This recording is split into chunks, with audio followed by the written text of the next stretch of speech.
Pichon a déjà tout mouillé dans la figure. Pichon très très chaud. Ouais. Est-ce qu'il n'a pas eu finalement un petit coup de Jarnac, comme on pourrait dire communément, l'année dernière, alors qu'il était chez Suzuki, et qu'on ne misait plus spécialement sur lui pour décrocher un titre de champion du monde? Est-ce que ça s'est passé du moins dans ces termes-là? Bon, l'année passée, il a gagné les 3-4 premiers Grands Prix facilement. Et puis après, je pense qu'il a pris ça de très haut, il ne s'est plus entraîné de trop. Il a tout mis sur la moto, mais la moto n'avait rien à voir avec tout cela. Et puis il a tellement mis tout sur la moto qu'il disait que, parce qu'il roulait qu'une 250 de temps, il faut le savoir, et qu'il disait qu'il n'avait pas une 450 et que c'était pas possible. Et puis là, il a une 450, il est quand même derrière. Alors Stéphane Everts, on le sent bien concentré. Oui. Bien concentré avec le petit et les fans. Ici, les fans. Les jeunes fans. Voilà Kevin Strebos. Je le vois mieux partir en deuxième manche. C'est un garçon qui a beaucoup de tempérament et qui a un très bon pilotage. C'est un futur bon. À la recherche donc d'une victoire ici à Namur. Stéphane Everts pour l'instant tient le bon bout. Revoici effectivement la liste de départ. 16h04, nous allons suivre avec l'intensité qui monte d'un cran. On sent tout ce public particulièrement concentré, particulièrement attentif. Les yeux, les appareils photo, on mitraille cette grille de départ. C'est du tout grand art, c'est du tout grand spectacle. Voilà, dans 15 secondes. 15 secondes. On positionne bien Pichon la visière. Tout à l'intérieur. On en reparlera de cette position intérieure. 5 secondes. C'est prêt, ça démarre pour la deuxième manche. Et Mixa, c'est parti. Avec Pichon qui dégage pas mal, mais il n'est pas devant. Strebos, hein. Strebos, vous l'avez dit, le 24 gagné. Oui. Georges Jobet est tout bon dans ses paris aujourd'hui. Kevin Strebos, excellent départ. Le premier virage, le deuxième maintenant. Les hoops. Stéphane, troisième. Ah, il s'est fait passer déjà, Strebos. Ah, Jorgensen, je pense. Je suis pas sûr. Ah, il dit Pichon devant. Pichon, Strebos. Ah, Stéphane de direct, il attaque. Il est directement derrière Pichon. Il est deuxième. On va suivre ça avec beaucoup d'attention. Ah, le premier tour est important. Et là, Stéphane va attaquer, il va essayer de passer le premier tour. S'il n'arrive pas à passer, il va attendre et mettre la pression. Voilà, regardez, c'est fait. Evert, il passe déjà. Ouais, c'est important, il s'en Namur. Voilà. Et l'autre va lui rendre. Hein. Pichon va rendre la monnaie. Pichon est derrière. Alors on est peut-être parti pour ce magnifique mano à mano, ce combat que l'on n'a pas pu voir entre ces deux hommes au cours de la première manche. Une esquisse d'approche. Copins ici en 5e position derrière Tadej Leok, le teammate de Kevin Strebos avec la Suzuki. Donc les deux Suzuki 3 et 4. Et on voit Copins ici en 5e position. Et s'il veut faire partie du bon wagon, il a intérêt. Voilà, c'est fait. Il a passé Tadej Leok. Et il doit aller chercher maintenant Kevin Strebos s'il veut tenir le contact avec Pichon et Stéphane. Stéphane Everts, éblouissant en tout cas dans ce départ. Il n'a pas laissé énormément de paramètres au hasard. Il ne devait pas. C'était comme ça qu'il... Ah, c'est la race des grands champions, c'est la race des vainqueurs. Ils assument leur choix. Et Copins, il est à l'attaque. Hein. Il sait qu'il doit passer maintenant s'il veut... Oh, presque la chute. Derrière Strebos. Ramon, 5e. Et on voit ici Stéphane Evers. Oh, c'est beau. Strebos, Copins, Leok, Ramon, Jorgensen. Voilà, on voit le dépassement ici de Stéphane. Hein. Juste devant la plaine de jeu. Ouais, juste en sortie de champ, et les caméras réussissent à rattraper Stéphane Evers. Pour les caméramens, c'est même un travail de fou de pouvoir réussir comme ça à cadrer parfaitement. Et Pichon est là. Hein. Notre champion du monde. Et oui, vous l'aviez précisé, ça, rien n'est définitif. En tout cas, si Pichon, il doit réagir maintenant. Parce que sinon, il va avoir dur. Au psychologique. Ah oui. Là, c'est tout psychologique maintenant. Parce que les deux sont de la même vitesse. On va voir ici Pichon, s'il fait l'extérieur et s'il va de nouveau tripler les hoops. Oui, il le fait. Il triple, il fait 3-2 et Stéphane fait 2-3. Et il passe devant nous. 1 Evers, 2 Pichon, 3e Strybos, 4e Coppins, 5e Léoc. Et Steve Ramon, l'autre Belge, est 6e. C'est aussi vite que la première manche, 2,40. 2,40 pour Stéphane Evert, particulièrement déchaîné à l'ouverture de cette deuxième manche. Et on a véritablement l'impression qu'il livre toute la puissance de sa machine. Alors que faire maintenant? Gérer un petit peu la course ou créer le trou? Non, il faut prendre un rythme. Là, il va prendre un rythme pendant quelques tours. Je pense qu'il va voir si Pichon le suit. Et puis il va de nouveau remettre un coup d'accélérateur assez important pour lui mettre la pression. Et on sent que Strybos cravache pour essayer de rester dans le bon wagon là. Oh, Stéphane fait la faute, vous voyez. Il lui roule dessus. Ah ouais. Ouh là là là là. Stéphane Evert, il repart. La machine n'a pas calé. Pas fini, hein. Mais Pichon a quasiment failli lui rouler dessus. Une petite glissade dans le bain. Ouais, voilà, on revoit. Glisse de l'avant. Vous voyez, hop, il tombe. Et Pichon lui roule sur le pied. Et il garde bien les mains. Toujours le guidon. Sur le guidon. Ah, s'il lâche le guidon, c'est fini, hein. La moto s'arrête et là, il va perdre 30 secondes.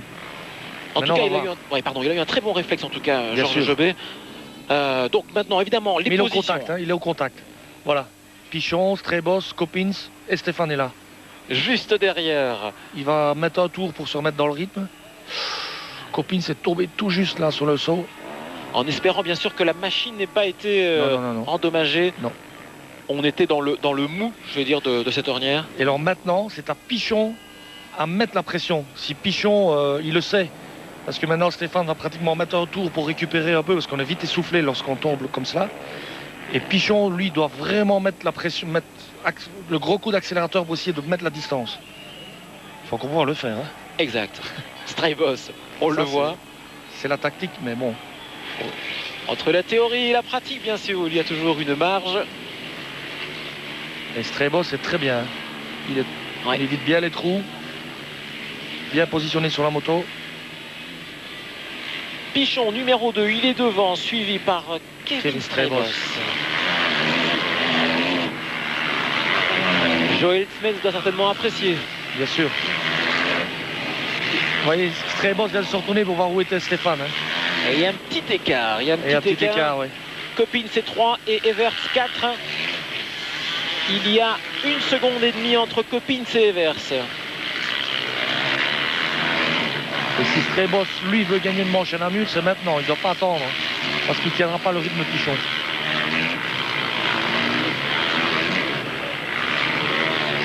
En tout cas, on est véritablement passé près de la cata. Si à la limite Pichon avait été un petit peu plus près de Stéphane dans cette chute, ils auraient peut-être été embarqués à deux. Petite frayeur et Stéphane Evert est reparti. Oui. Et Stéphane, vous voyez, il a un peu de mal à recoller. Il doit récupérer un peu. Voilà, le voilà. Il va revenir au même endroit où il a fait sa chute. C'est ici. Il fait le S et hop, au saut de la descente. Est-ce qu'il va sauter? On ne voit pas. Pichon, lui, en tout cas, est toujours bien devant. Strybos, on sent qu'il lutte avec sa machine. Hein. Il travaille, il fight véritablement sa part. C'est l'équilibre. Tous les muscles travaillent, des jambes, des épaules, des bras, du dos. L'entraînement complet véritablement pour mener à bien, alors qu'ici, il a toujours cette courbe très impressionnante avec cette descente. L'ornière, la descente. Et derrière Stéphane, il y a un pilote qui est revenu là. C'est Ramon? Ah oui, Ramon. Steve Ramon. Oh. Bien, très bien. Vous voyez au chalet, les gens comme... C'est chaud, là, c'est très chaud. Autant de souvenirs, ouais. Et Ramon qui revient. C'est bien ça. Alors va-t-il maintenant calculer Stéphane Evert? Va-t-il se dire, avec les points engrangés dans la première manche, je pourrais tenir le bon bout? C'est encore trop tôt peut-être pour se lancer. Oui, mais comme il est là, il ne gagne pas le Grand Prix. Donc il va vouloir gagner le Grand Prix. Hein. Il faut absolument qu'il dépasse Strebos. Il faut aller le chercher. D'abord Coppins. Ouais. Et ensuite Strebos. Steve Ramon à l'image. Comme j'ai déjà dit, c'est un très très beau pilote qui a beaucoup de classe. Et cette poussière qui commence à devenir... Quand on regarde rouler Steve Ramon, on a l'impression qu'il se promène. Regardez. Vous voyez? Tellement il est facile. Oui, j'ai un petit peu l'impression que c'est comme quand il va chercher un peu de décroissant le matin. Mais il force pour faire ça. Hein. Il va très vite. Mais il le fait tellement avec de la facilité. Ah, il a beaucoup l'esthétique. Hein. Voilà, de l'esthétique et de la classe. Et qui plus est, efficace. Si ce garçon voulait un petit peu travailler un peu plus, mais ce sera encore mieux. À suivre en tout cas.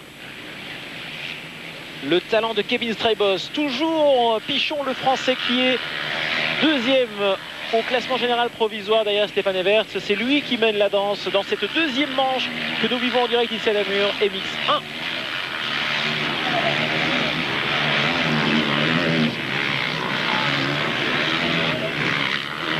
Pichon, Strebos, Coppins, Everts, Ramon. Ce sont les 5 premiers. Avec Brueggelmans, un autre Belge, lui il est 12e. Juste devant lui, il a 2 Dijker. Et Berwoods, lui, est 16e.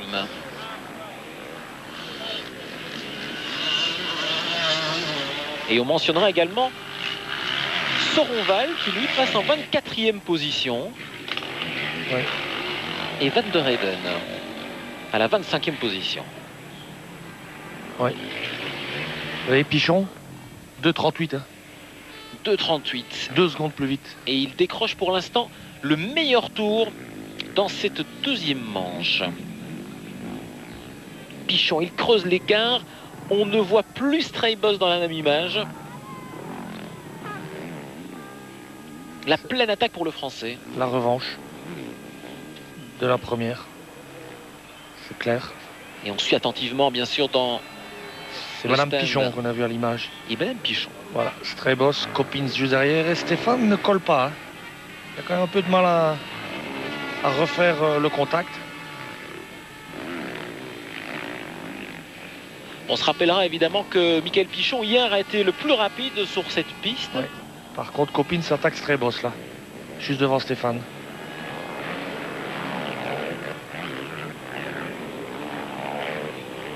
Toute l'ascension, ces 4 paliers, on les a bien vus avec Stéphane Everts. Pichon. On revient sur Pichon, on revient sur l'esplanade. Voilà, Coppins s'est passé. Et Strebos. Et Strebos se retourne. Mais c'est devant que ça se passe.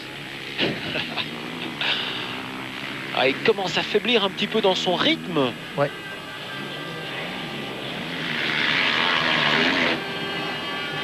Là, il passe en route. Et devant nous, Pichon 1, Coppins 2, Strebos 3, Stéphane Everts, 6 secondes et demie de retard sur Michael Pichon, le leader. Ce n'est pas énorme. Mais évidemment, il y aura du chemin pour rejoindre le Français. Il y aura surtout 2 hommes à passer. Déjà. Ce qui n'est pas très évident. Strebos, je pense que ça n'a pas donné trop de mal parce qu'on dirait qu'il commence un peu à faiblir. C'est étonnant parce que c'est un garçon qui se bat en général très bien. Et là, Stéphane revient véritablement dans son sillage. Mais aussi, certains pilotes, quand ils savent que Stéphane est derrière eux, ils perdent leurs moyens. Hein. Oui. Et là, c'est le cas. Là. Il le sait.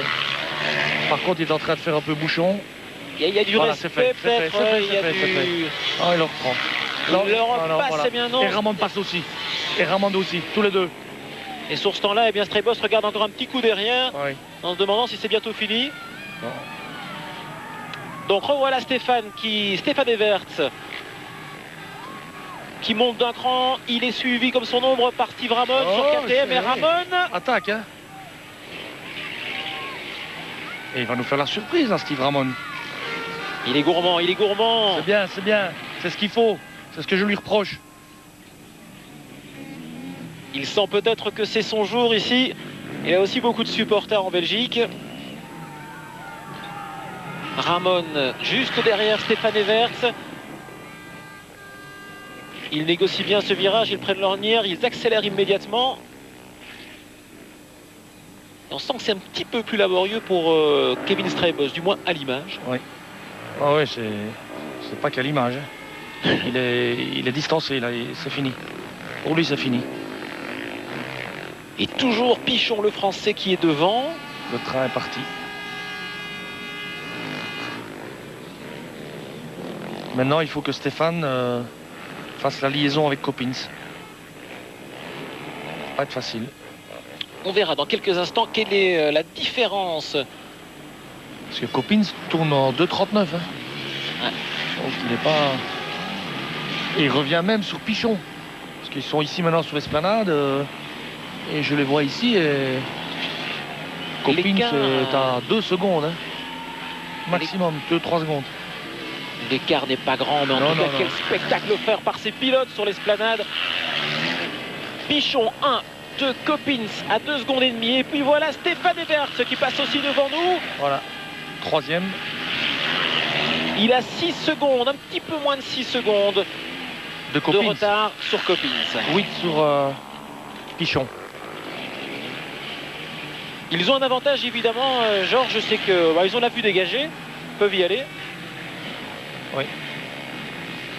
Mais attention, hein, il reste 20 minutes de course. Et 20 minutes. Je peux vous dire qu'il y a encore beaucoup de choses qui peuvent se passer. Au niveau du pilotage, au niveau de la fatigue, au niveau de la technique. Et en principe, c'est pour Stéphane. Et Ramon, il attaque. Mais quel écart creusé en tout cas par les 5 premiers. Disons, les 5 premiers jusqu'à Strijbos. Puis après, directement, on a le 8e qui est déjà à 42 secondes. Il y a vraiment une classe de différence entre 4-5 pilotes. Ouais, bien sûr. Et on comprend aussi toute l'importance, vous le disiez plus tôt, ce bon départ et de prendre le bon wagon directement. Absolument. C'est super important. Et on voit directement les temps. Hein, il y a des écarts de 5 secondes carrément entre même le 7e et le 8e. Hein. C'est énorme. 2 Belges à l'image. Evert, il est 3e. Et Ramon, il est 4e. On apprécie leur travail, leur maîtrise avec la moto dans le bois ici. Et même les ballots de paille maintenant qui sont partiellement éclatés. Il perd du temps. Hein. Il perd du temps. Stéphane perd du temps sur Coppins. Et Ramon, s'il est plus vite, il ne faut pas attendre. Hein. Il va me dire qu'il faut encore passer, mais il est un peu trop gentil là. C'est pas une partie de politesse. Hein. Le respect, c'est vrai, c'est pour les paddocks, mais la course, c'est la course. Et là, on sent inévitablement votre mental de gagnant qui prend le dessus. Quand on suit comme ça un pilote, comme Steve Ramon le fait derrière Stéphane, ça veut dire qu'il est plus rapide. Et je vous propose, parce que là aussi... Ouh, Stéphane... Vous avez bien flairé le coup entre le premier et le deuxième, entre Pichon et Coppins. C'est de plus en plus serré. Et Coppins va... Regardez-les, voilà Pichon et voilà Coppins. Ouais. De toute façon, Coppins, il n'a pas le choix. S'il veut gagner le Grand Prix, il doit passer Pichon. Et inévitablement, maintenant, les calculs commencent à se faire dans les têtes. Et le temps qui reste est favorable à Coppins. Parce que c'est un garçon qui travaille. C'est un gars qui est vraiment physiquement prêt. Il n'est pas talentueux comme Michael Pichon, mais il compense au travail. Et puis on le voit, hein, là, maintenant il est bien revenu dans la roue. Il avait quand même 3-4 secondes, maintenant il est revenu. Et voilà, on peut remarquer que le dernier tour, il a tourné en 2,40 et Pichon en 2,42. C'est 2 secondes plus vite.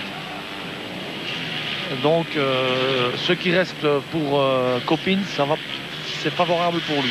Allez, 2 beaux duels pour la première et deuxième place et pour la troisième et quatrième place. On suit maintenant. C'est le Grand Prix qui se joue là.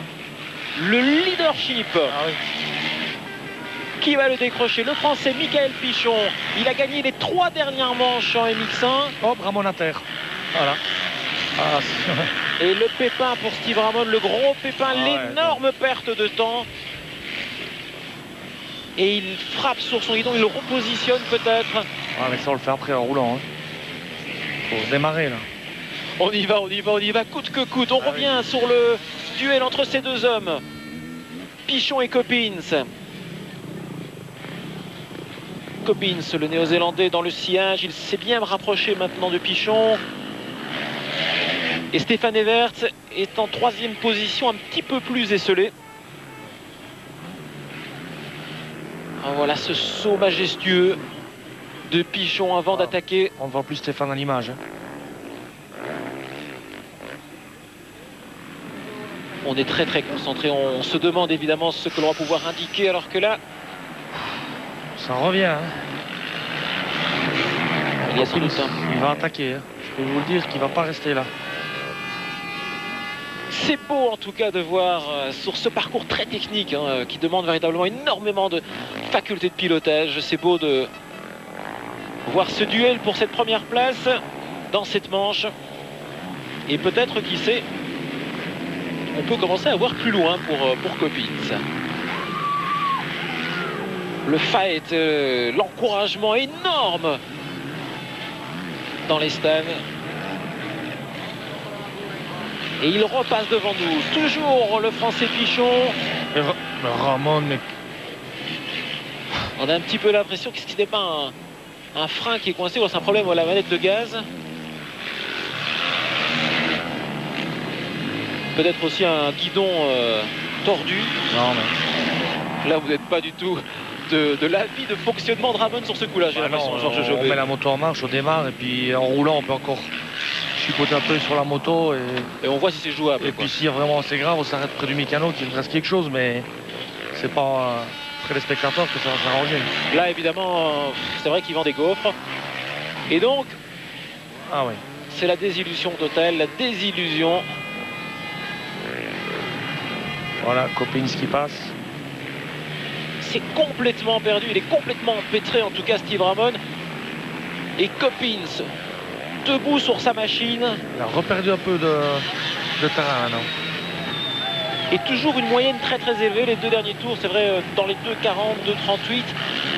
Meilleur temps pour Pichon dans cette manche en 2,38, 855.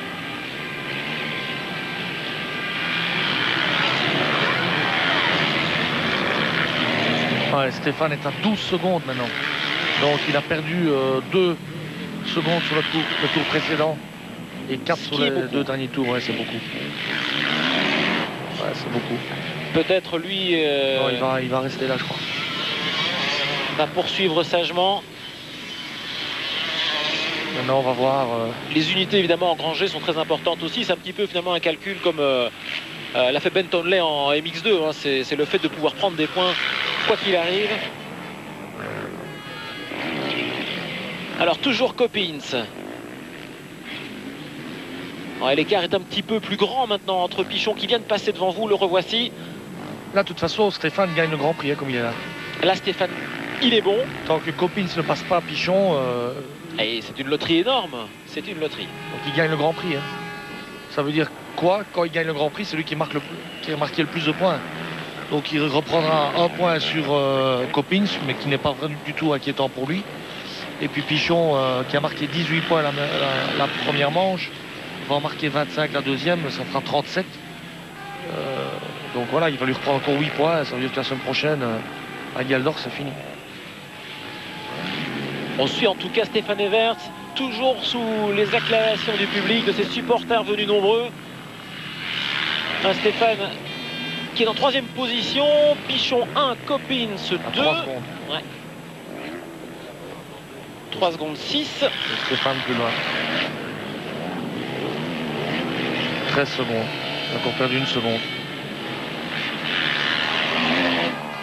Et on a vu passer devant nous le Français Segui au ralenti.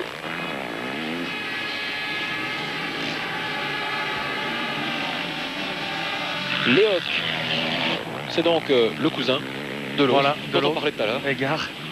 Et bah, Léoc, très bien, en 5e position. C'est aussi un jeune pilote qui a 18 ans, qui est estonien et qui remplace Joel Smets chez Suzuki. Et donc on voit Strebos 4e, Léoc 5e, les deux Suzuki 4 et 5. Et si maintenant Michael Pichon devenait l'allié des Verts? Ah, c'est l'allié des Verts, ça, pour l'instant, pour le Grand Prix. Ouais. Mais bon, les circonstances d'un jour, c'est de gagner la manche. Ouais. Et en faisant ça, c'est l'allié des Verts, oui. Alors on suit les autres Belges également dans le classement. Bon, ben on a plus de Kevin, on a Kevin Strijbos toujours bien sûr en 4e position. On a Tijbers en 8e position, Bergwoods 9e. Pour Steve Ramon, donc c'est bel et bien terminé. Et puis on a également Bruggelmans en 16e position. Ouais. Voilà le tableau en tout cas pour les Belges pour l'instant. Et voilà toujours Pichon, le Français qui là il est parti. Est très fort. Hein.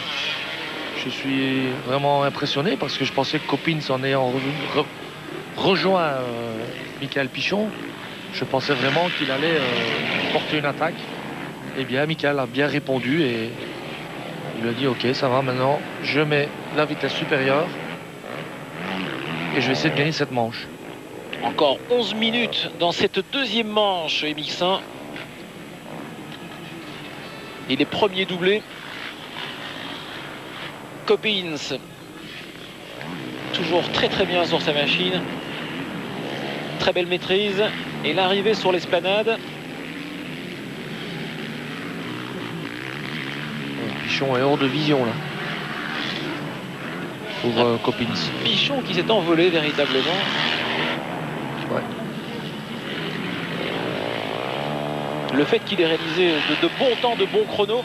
La piste maintenant à cette heure-ci, elle a pris certainement de plus en plus de points communs avec la piste que les pilotes ont pu parcourir hier en fin de journée. Ah non, pas du tout. Non, là, elle a bien vieilli là. Hein.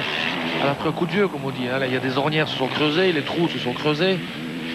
Elle a un peu séché. Mais bon, je peux vous dire que... C'est un pilotage tout autre que l'on a. Ouais, non, elle est beaucoup plus creusée. Il y a des endroits qui restent humides, mais la plupart, ça a bien séché, mais c'est très, vraiment très physique, là. Technique, ça glisse. Et en même temps, ça se creuse partout, les ornières. On peut remarquer les ornières. Ici, l'ornière, ici, ça s'intéresse comme elle est assez profonde, vous voyez. Ouais. Et puis les trous dans la côte qu'il n'y avait pas tout à l'heure. Et puis là, de nouveau, à l'accélération, puis au freinage. Non, ça a bien évolué. Alors on peut remarquer maintenant qu'il y a 3 secondes de différence autour entre Pichon et Coppins. Sur le dernier tour. Un Michael Pichon dont on dit qu'il apprécie les circuits rapides. Oui.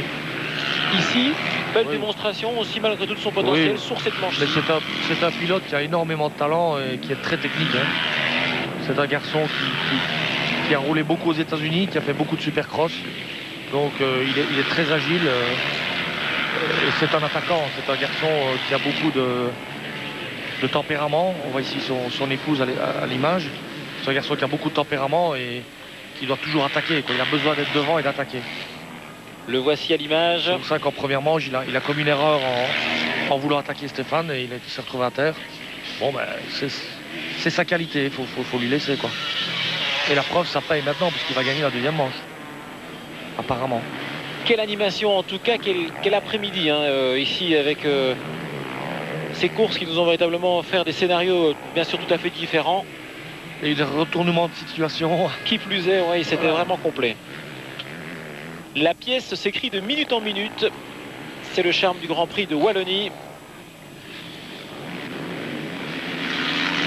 Le petit coup d'œil et également les informations.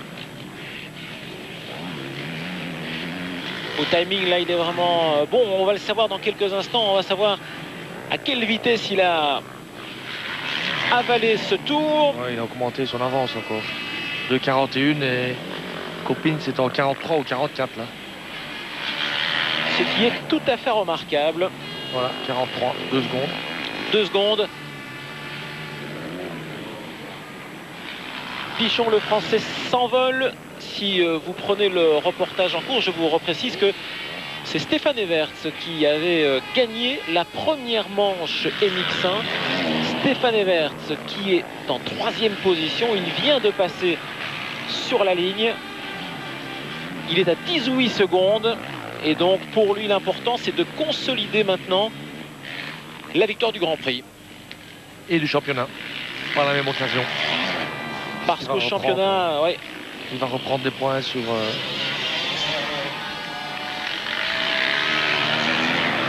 Michael Pichon.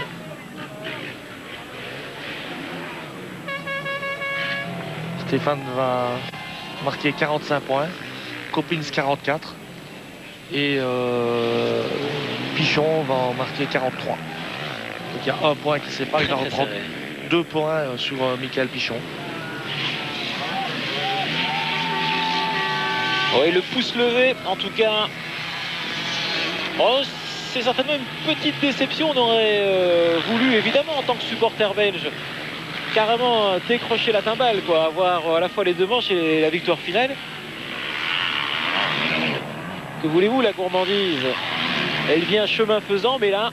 Il a essayé, Stéphane. Hein, c'est en disant, en attaquant qu'il a fait cette petite erreur au freinage, qu'il a glissé de l'avant. On ne peut pas lui reprocher. Il a essayé.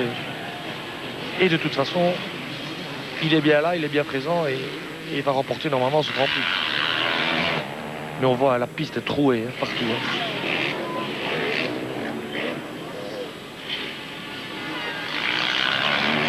Chalet du Monument, ce fameux saut.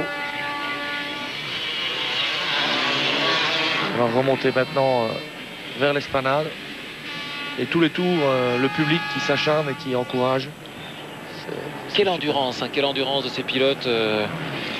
Parce que c'est vrai qu'on se disait aussi finalement avec Cédric Melotte qui avait préféré finalement lever le pied au cours de cette deuxième manche. On le disait, un retour, c'était peut-être pas prématuré, mais du moins, il se mettait un petit peu en danger. Il nous l'avait dit hier, il vous l'avait dit hier. Oui, je pense que c'était un peu trop tôt. Mais bon, il voulait être présent, il voulait faire partie de la pièce. Ici à Namur, c'est normal, c'est chez lui, il a gagné le Grand Prix l'année dernière.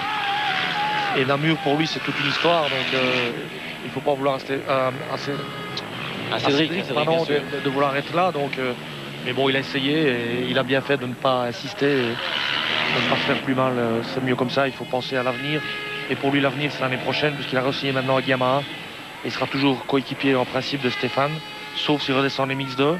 C'était aussi les pourparlers pour qu'il soit le premier pilote en MX2 et essayer de remporter le titre. Mais moi, je pense que Cédric est capable de remporter le titre en MX1. Il est capable. Il était au début de saison le plus rapide, plus rapide que tous ses adversaires. Et voilà, maintenant, ce qu'il lui faut, c'est de l'expérience, de l'endurance. Et je pense qu'il est capable de le faire.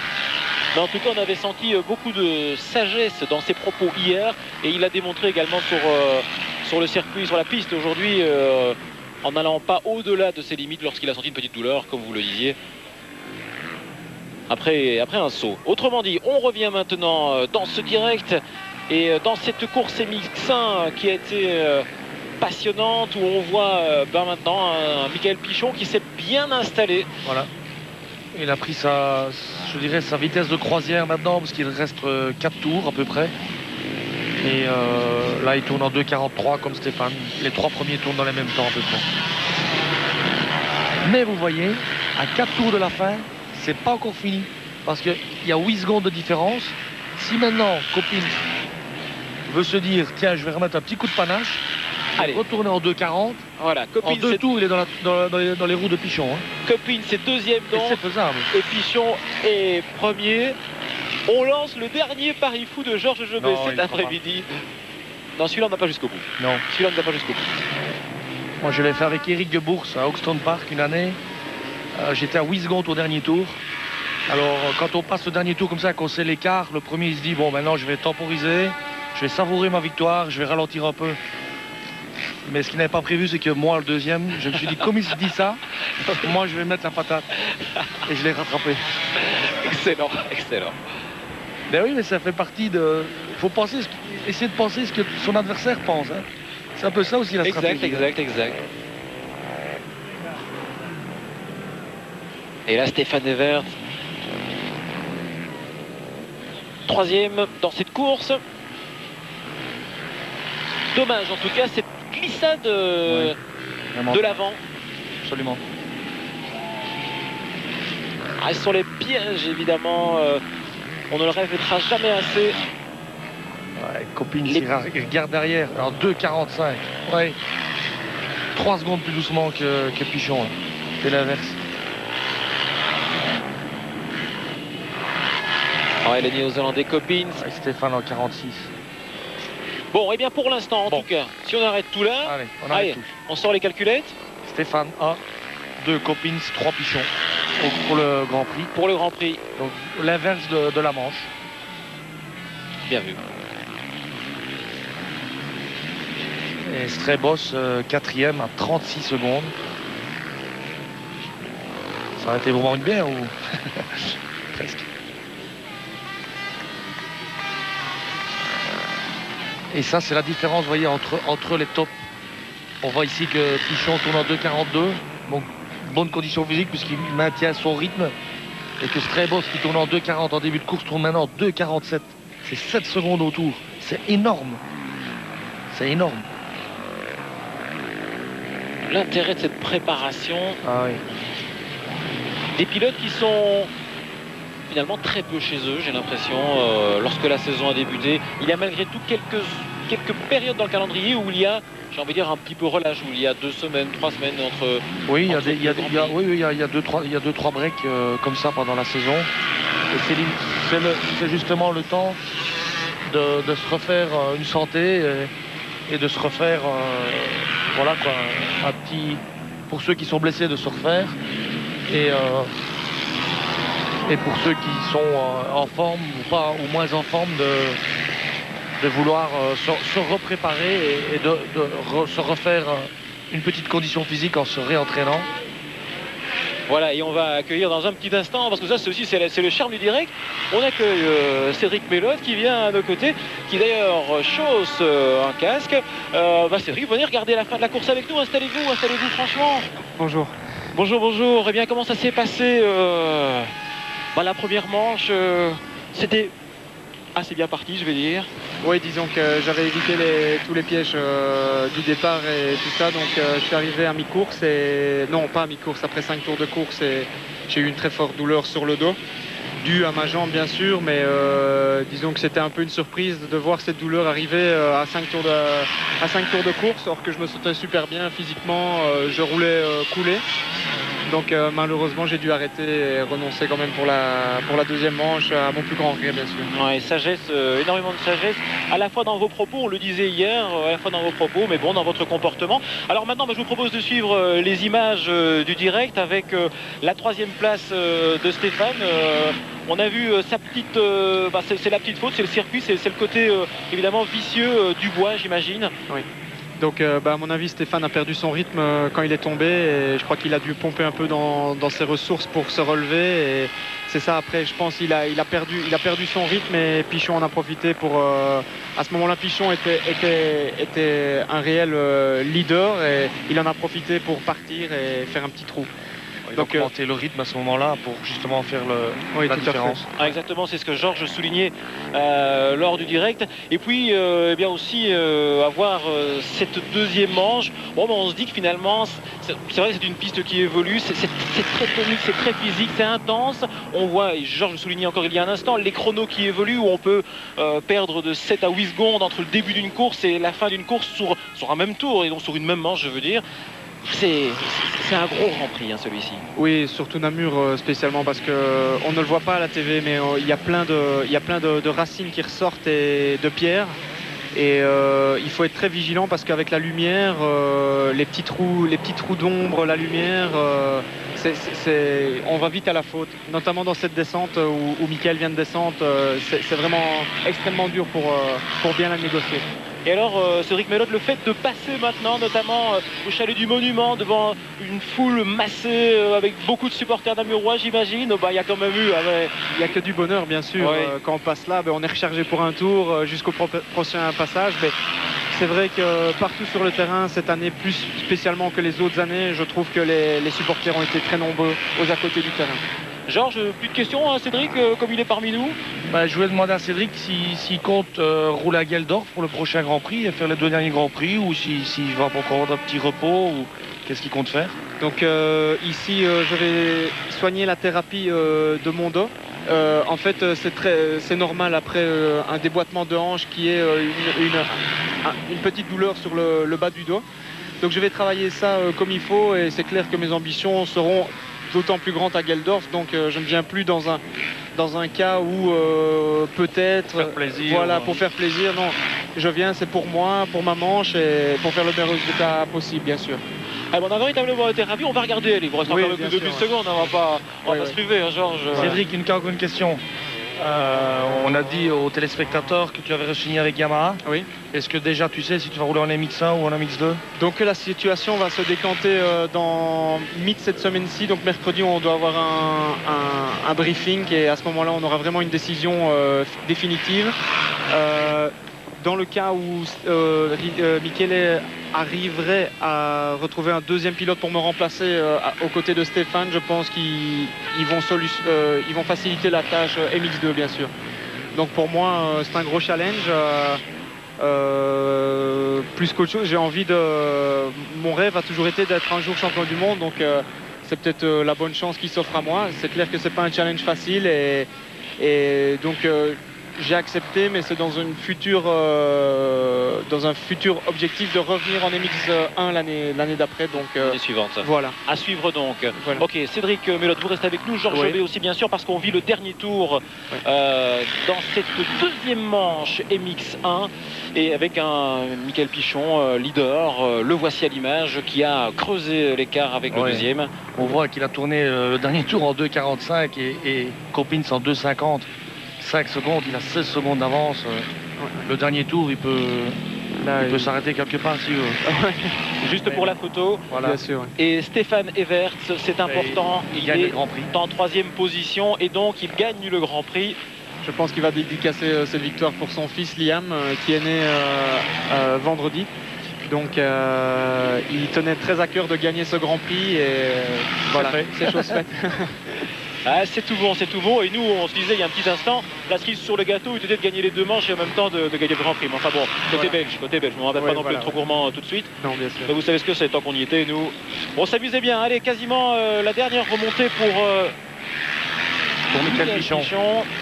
Moi, je voudrais faire une petite parenthèse quand même, parce que Cédric disait que ce serait pour lui une opportunité d'être champion du monde en MX2, mais je disais juste, avant qu'il n'arrive, que moi, je crois qu'il est capable de gagner en MX1.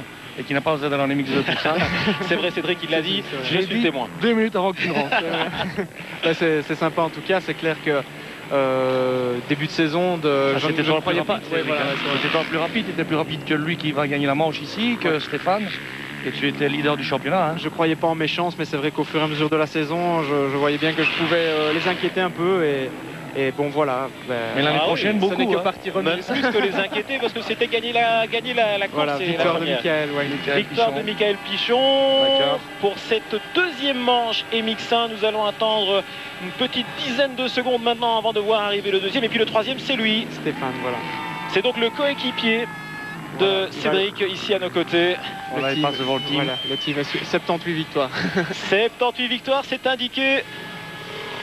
Stéphane Everts donc termine en 3e position. Coppins, le néo-zélandais, est 2e. Et donc Georges, eh bien une belle victoire pour Stéphane. Bien sûr. Qui dédie bien sûr à son fils et à sa femme et à toute la famille. Mais pour lui, c'est augmenter son avance au championnat. C'est gagner une 78e victoire. Et ça fait progresser bien sûr son palmarès et la grande fête belge continue et c'est formidable de voir Stéphane gagner ici devant son public. Et regardez, important. Et vous ne le voyez pas, mais Cédric Melotte lui est tout sourire, il ne sait pas se retenir parce qu'évidemment il y a la complicité. Bien sûr. Moi je suis autant content, je suis super content pour lui et bon c'est clair qu'il le mérite, il est fort. Maintenant il n'a plus qu'à gérer son championnat et je crois que s'il le gère bien, il a peut-être moyen d'être champion du monde déjà à Geldorf. Donc voilà. Principe, ce serait complet pour Steve Ramon. Voilà, il y avait eu quelques petits pépins. On n'a pas vu entre Stéphane et Steve. Il y a eu quelque chose à mon avis. Il y a eu un petit. Parce que là on avait l'impression qu'il venait peut-être au bout de s'excuser ou du moins avec Michele qui se... Michele donc qui est le team manager. Et donc à l'addition des points sur les 2 manches, pour que vous suivez bien la chose, eh bien Stéphane Everts, tout sourire, avec le bandana Il est là et donc ce public ravi qui était venu pour vibrer, eh bien, le team Yamaha assuré en tout cas en MX1. Oh là là, c'est En beau MX2 moment. aussi, hein. Et en MX2 aussi, bien sûr, Georges. Eh ben là, c'est Ouais, complet. victoire, Ça. première victoire de Cairoli ici à Namur, il faut le souligner. C'est un jeune Italien qui monte. Et on ne le connaissait pas avant cette année. En tout cas, moi, je ne le connaissais pas et personne. Et puis voilà maintenant qui vient gagner le Grand Prix à Namur.